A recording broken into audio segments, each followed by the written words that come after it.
there everywhere. The Jews went wherever the Portuguese and the Spaniards went, as did the Dutch before the revolt. Yeah. Apropos to what you were just discussing about the New Christians, I've heard or read that Spanish surnames that end with the letter Z, like Gonzalez or Gomez or Rodriguez, that Z indicates that they have Jewish lineage. Is there any truth to that? I'm not aware of that, that idea, but certainly a number of the Sephardic Jewish merchants that settle in New York and Newport have those names, and Gomez and Rodriguez. But I hadn't heard specifically that that was a reference to New Christian or a Jewish heritage.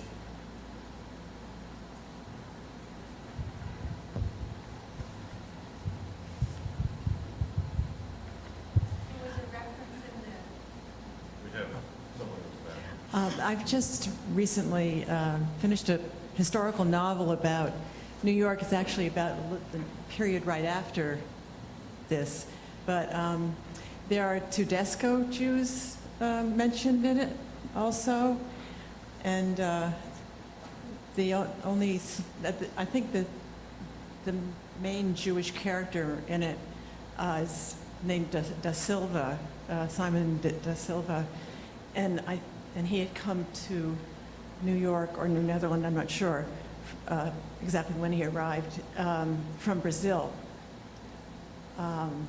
where I think he'd been, he'd been run out of Brazil. But he had, unfortunately, for the representation of Jews at the time, he's the only character in the book, and he runs a brothel, and he also trades guns with Indians. Okay. Well, certainly the story of the Jewish refugees from Brazil, I mean, it's quite famous in our history of 17th century New Netherland and New York, and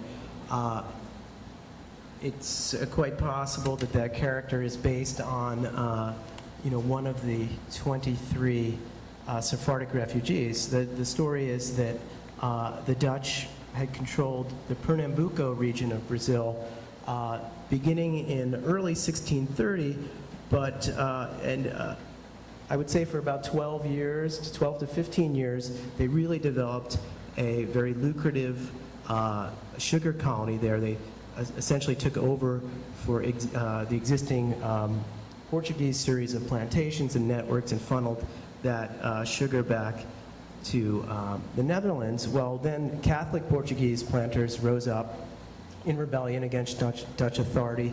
This rebellion went on into 1654, when finally the West India Company capitulates, and it's after that that the Jewish inhabitants, Recife and its surrounding areas of in Pernambuco, actually had the first outwardly practicing, officially sanctioned by the Dutch West India Company, Jewish community in the New World. And during the course of the rebellion, many Jews left and returned to Amsterdam. Wim Klooster has shown that some went to Livorno, Italy, but some of the others were unable to leave for various reasons. But once the Portuguese officially won that rebellion, the Jews had to leave. And so that's where you get the 23 refugees that end up in New Netherland. They leave somewhere around April or so.